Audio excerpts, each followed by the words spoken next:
Happy Friday, everyone. Bass here. So during yesterday's press conferences with Packers defensive coordinator Joe Barry, he had a few things to say about this struggling defense. A defense that has seemingly been playing a very soft zone type of scheme, a very vanilla type of defense when they have the personnel to do otherwise. The first question asked to Joe Barry yesterday was from Tom Silverstein, and he asked if it was a good use of Jaire Alexander to have him play off coverage 50 times in a game. Joe Barry said no, even though he calls the coverages, he said it will change. Alexander and the other corners will be allowed to play more aggressively. Quote, "We will do that moving forward," end quote. So this is obviously really good to hear because the main gripe against Joe Barry was his lack of adjustments. I actually had an inside source this week within the Packers organization tell me that the Packers defense as a whole were really fed up with the lack of adjustments from Joe Barry, pretty much saying that once they went into a game, he stuck with his game plan and never adjusted to what the offense was doing. Similar to last week when we saw Danny Jones running a lot of bootlegs, there was a quote by TJ Slayton. He pretty much said, hey, we didn't expect Danny Jones to run all these bootlegs with his injured ankle. Once he started doing it a lot, we never adjusted and he beat us with it. And I was also told the defensive backs were annoyed they weren't really allowed to play. And what I mean by that is this quote kind of ties into it. Jaire Alexander not being able to, line up against the best receiver, press a receiver that's good, or lock down a guy. These cornerbacks are kind of just sitting back waiting for these wide receivers, to run into their space in this cover 3 soft zone. The defensive backs basically just wanted to play their own game. They know they're a very talented group of players, and they basically wanted to force the offense to beat them rather than allow them to run across wide open, which is exactly what you would think going into this defense. This defense on paper, should be one of the best defenses in the NFL. They have so much talent across the board. Jaire Alexander, one of the best, if not the best cornerbacks in the league, if you allow him to be so. Eric Stokes, an up-and-coming second-year cornerback, hasn't been too hot the last few weeks. I know a lot of people are criticizing him, but he's in a cover 3 outside shade zone. He's not supposed to be stopping quick slants. So when that happens against him, I know a lot of people are going, oh, what is he doing? Why is he so far off? That's more scheme than him not covering that player. And that's kind of been the argument from these cornerbacks and Packers fans as a whole. They want these defensive backs to play more aggressive, not be 12 yards off the ball on third down. We saw it last week against Richie James, I believe, a practice squad call-up wide receiver on the Giants on third down, I believe it was. It could have been second. But Jaire Alexander lining 12 yards up off the line of scrimmage. I mean, this is a practice squad wide receiver. If it's Tyreek Hill, I understand, okay? You want to have a back-off coverage on him because he will beat you deep, and he has the capability to do so. But this was a practice squad wide receiver against Jaire Alexander. You let Jaire be Jaire. Play that receiver, lock him up, and nothing would happen. But instead, he's 12 yards off the ball, a quick curl is thrown, Jaire takes a bad angle at a tackle, and it's a first down. So circling back to the tweet, I'm really excited that Joe Barry is finally at least admitting that this soft zone, this back-off coverage for these cornerbacks is simply not working. Now, whether or not we'll see a bunch of press man-to-man coverage in this upcoming Jets game,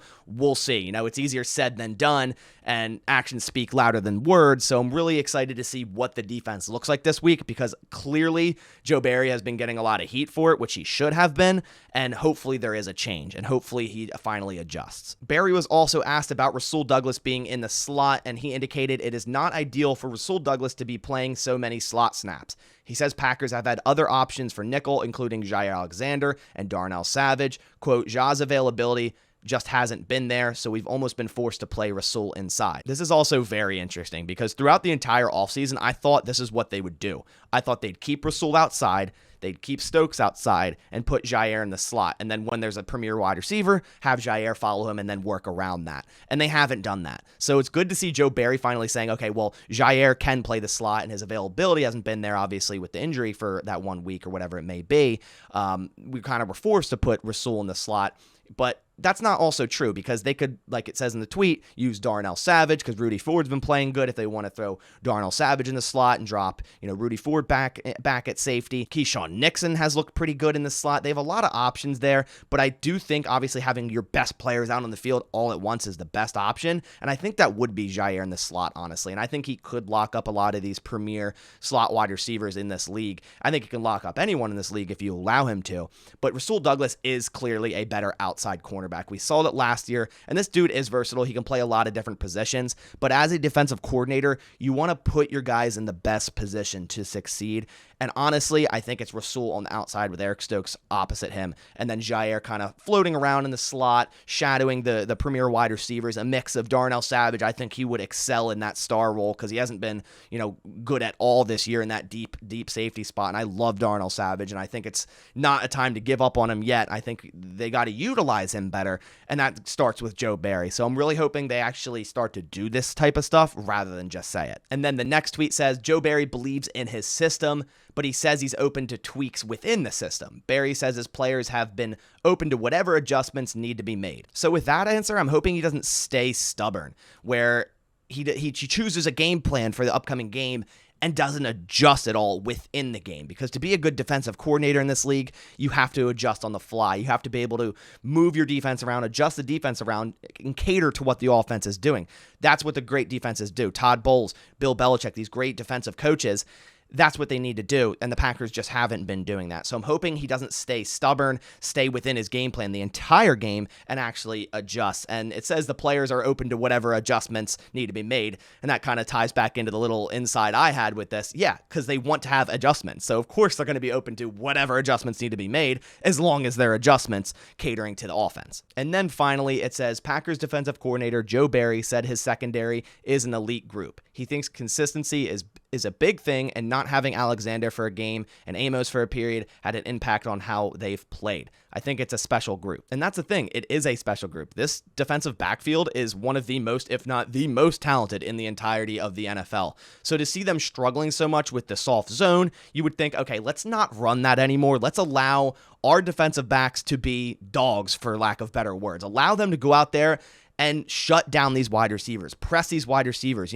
be physical with these wide receivers. Have Adrian Amos on the best tight end, the best running back, whatever it may be. Have Jair locking up the best wide receiver, pressing him, basically forcing him to get open, and not allow these simple, easy crossing routes wide open across the middle of the field. Don't understand the soft zone in Joe Barry's mind.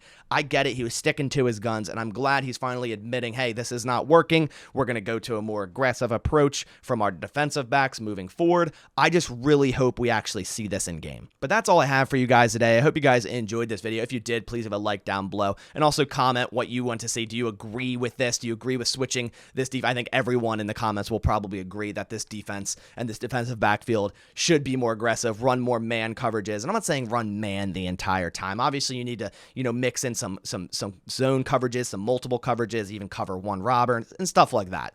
All that stuff you can mix in, but in general, they need to be more aggressive and allow these cornerbacks and these safeties to play like themselves. But that about does it for this video. Hope you guys enjoyed, but I'll catch you on the next one. Thanks for watching, and as always, go Pack Go.